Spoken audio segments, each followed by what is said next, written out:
Hero. Roger. Roger. Hero. Hero.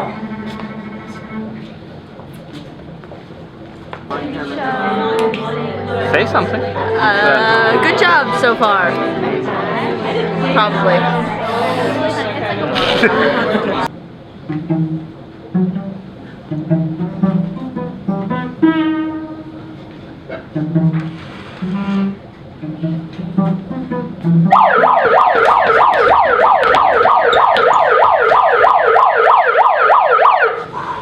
Are you good men and true?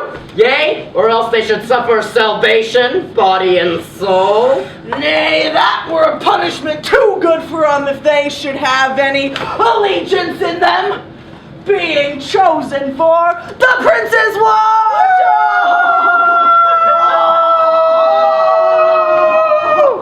Well, give them their charge, neighbor Dogberry. First, who think you the most desertless man to be constable? Hugh Oatcake, sir. Or George Seacle, for they can write and read. Come hither, neighbor Seacole! God hath blessed you with a good name.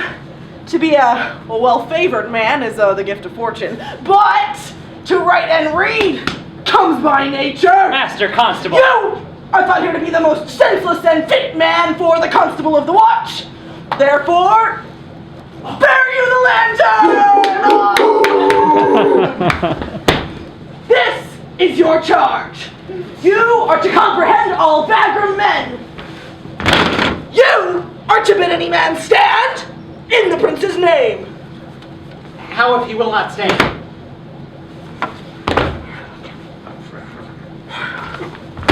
Why then, take no note of him, but let him go, and presently call the rest of the watch together, and thank God you're rid of a knave. If he will not stand when he is bidden, he is none of the Prince's subjects. True, and they are to meddle with none but the Prince's subjects. You shall also make no noise in the streets, for the watch to babble and to talk is most tolerable and not to be endured. We will rather sleep than talk. We know it belongs to a prince's watch. Why? You speak like an ancient and most quiet watchman, for I cannot see how sleeping should offend. Only, have a care that your bills be not stolen! Well, you are to call at all the alehouses and bid those that are drunk get them to bed. How if they will not?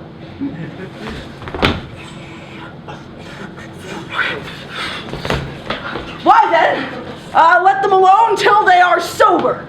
If they make you not then the better answer, you may say they are not the men you took them for. Well, sir. If you meet a thief, you may suspect him by virtue of your office to be no true man. And for such kind of men, well, the less you meddle or make with them, the more is for your honor. If we know him to be a thief, shall we not lay hands on him? Truly by your office you may.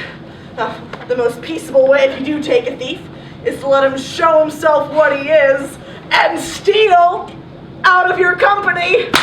You have always been called a merciful man, partner. Truly I would not hang a dog by my will, much more a man that hath any honesty in him. If you hear a child cry in the night, you must call to the nurse and bid her still it. How if the nurse be asleep and will not hear us?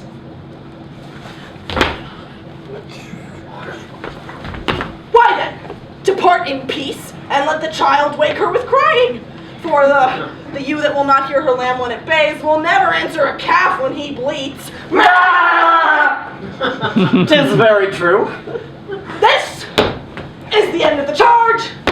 You, constable, are to present the prince's own person. If you meet the prince in the night, you may stay him. Nay, by our lady that I think he cannot. Well, masters, good night. And there be any matter of weight chances, call up me. Keep your fellows' counsels and your own, and good night. Come, neighbor.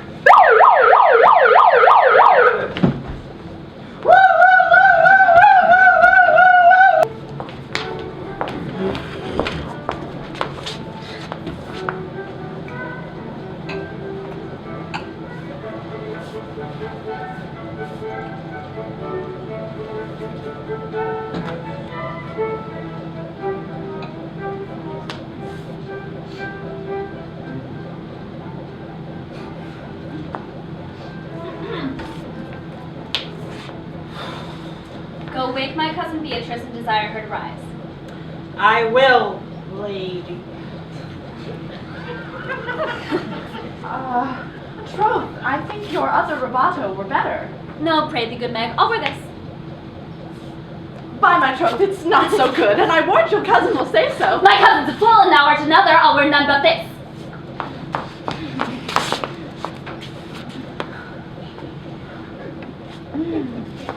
God give me joy to wear it, for my heart is exceeding heavy. 'Twill be heavier soon by the weight of a man. Fie upon thee, art not ashamed. Of what? Of speaking honorably? And 'tis the right husband and the right wife. Ask my lady Beatrice else. Here she comes. Good morrow, cuz. Good morrow, sweet girl. How now, do you speak in this sick tune? By my troth, I am exceeding ill. These gloves the count sent me, they're an excellent perfume. I am stuffed, cousin I cannot smell. Made and stuffed. There's goodly catching of cold. Oh, God help me. God help me. Doth not my wit become me rarely? By my troth, I am sick. Get you some of this distilled Cardus Benedictus and lay it to your heart. It's the only thing for a qualm. Benedictus? Why, Benedictus, you have some moral in this. Benedictus. Moral? No, by my troth, I have no moral meaning. I meant plain holy thistle. Now, you may think perchance that I think you are in love. Nay, I am not such a fool as to think what I list. And yet, Benedict was such another, and now he has become a man. He swore he would never marry, and yet now, in despite of his heart, he eats his meat without grudging. How you will be converted I know not, but methinks you look with your eyes as other women do. And at what pace is this that thy tongue keeps? Madame, withdraw. The prince, the count, Signor Benedict, Dame Jane, and all the gallants of the town have come to fetch you to church. Oh, help to dress me, good cuz, good Meg.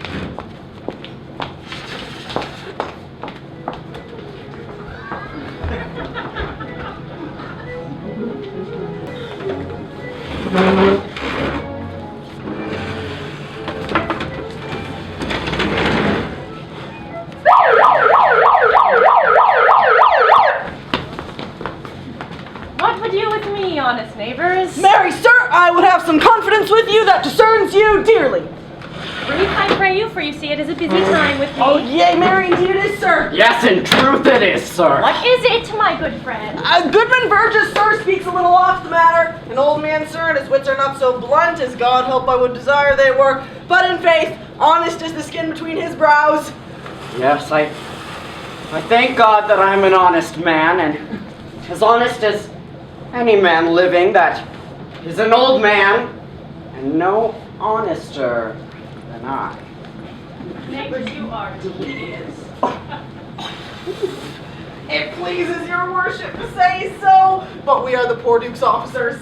But truly, for mine own part, if I were as tedious as a king, I could find it in my heart to bestow it all of your worship. I would fain know what you have to say. Marry, sir, our watch, accepting your worship's presence, have taken a couple of as errant knaves as any in Messina. Sister, I must leave. One word, sir! Our watch, sir, have indeed comprehended two auspicious persons, and we would have them this morning examined before your worship. Take their examination yourself and bring it me. I am now in great haste, as it may appear unto you. It shall be sufficient! Go, good partner, the jail. We are now to examination these men!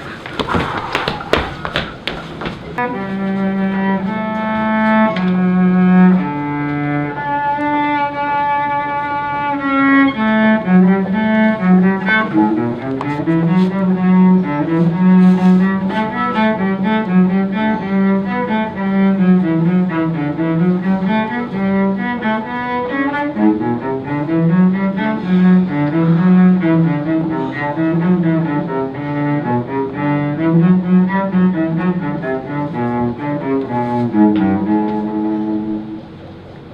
Friar Francis, be brief. Only to the plain form of marriage, and you shall recount their particular duties afterwards. You come hither, my lord, to marry this lady.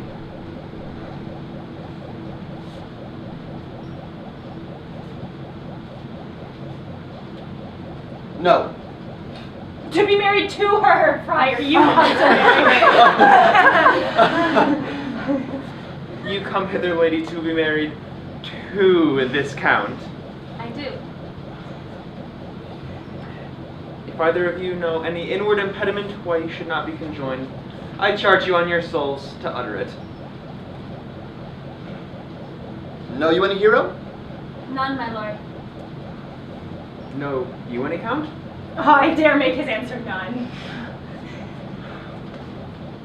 Oh, what men dare do. What men may do, oh, what men daily do. Not knowing what they do. Friar, stand thee aside. Mother.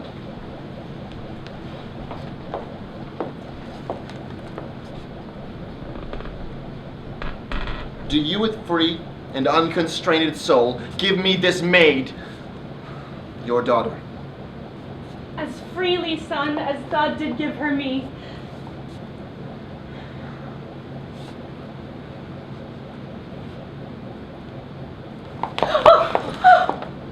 There, Leonata. Take her back again! Do not give this rotten orange to your friend. She is but a sign and semblance of her honor. There, look how like a maid she blushes here. Oh, what authority and show of truth! Can cunning sin cover itself with all? Is not this blood modest evidence to witness a simple virtue? Oh, all you that see her, would you not swear that she were a maid by these exterior shows? Well, she is none. She knows the heat of a luxurious bed. Her blush is guiltiness, not modesty. What do you mean, my lord? Not to marry, not to knit my soul to this approved wanton. Is my lord well that he doth speak so wide? Sweet prince, why speak not you? What should I speak? I stand dishonored to have gone about to knit my dear friend to a common stale. Are these things spoken, or do I but dream? Oh, ma'am, these words are spoken, and these things are true. This looks not like a nuptial. True, oh God. There, Leonata. Do I not stand here? Is this the prince? Is that the prince's sister?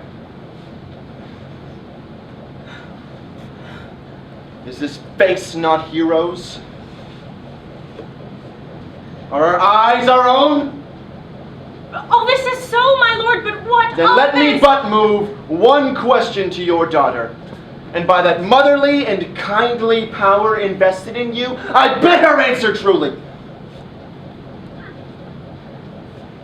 I charge thee, do so as thou art my child. Oh God, defend me, how I am beset. To answer truly to your name. Is it not Hero? Who can blot that name with any just... Marry Hero! Hero itself can blot out Hero's virtue! What man was he talked with you yesternight outside your window betwixt 12 and 1? Now if you are a maid, answer to this. I spoke with no man at that hour, my lord. Why then, you are no maiden! Leonata, I am sorry you must hear. Upon mine honor, myself, my sister, and this grieved count did see her, hear her, at that hour last night, with a ruffian talk at her chamber window, who, like a most liberal villain, hath confessed to the vile encounters that they have had 1,000 times in secret. Fie, my lord, they are not to be named, not to be spoke of. There's not chastity enough in language to utter without offense. Thus, pretty lady, I'm sorry for thy much misgovernment. Fare thee well, hero! Most foul, most fair, farewell! Thou pure in piety, thou in pious purity. For thee, I shall lock up all gates of love, and on mine eyelids shall conjecture hang, to turn all beauty into thoughts of harm.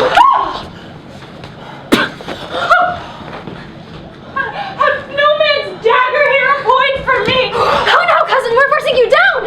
Come, let us go. These things come thus to light, smother her spirits up. How's up the lady? Dead, I think! Help, Auntie, Senor Benedict Friar! Hero, sweet hero! Auntie, help! Oh, fate, take not away thy heavy hand. Oh no, cousin, sweet. Death is the fairest cover for her shame that may be wished for.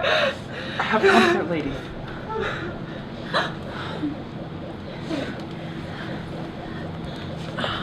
Dost thou look up? Yea, wherefore should she not? Wherefore? Why? Doth not every earthly thing cry shame upon her? Could she here deny the story that is printed in her blood? Oh, do not live, hero, do not ope thine eyes. For did I think thou wouldst not quickly die, thought I thy spirits were stronger than thy shames, myself would on the rearward of reproaches strike at thy life. Grieved I had but one too much by thee. Why had I won? But mine, and mine I loved, and mine I praised, and mine I was proud on, and mine so much that myself was to myself, not mine valuing of her. Oh, why, she is fallen into a pit of ink, that the wide sea hath drops too few to wash clean again, and salt too little, which may season give to her foul, tainted flesh. Lady, be patient.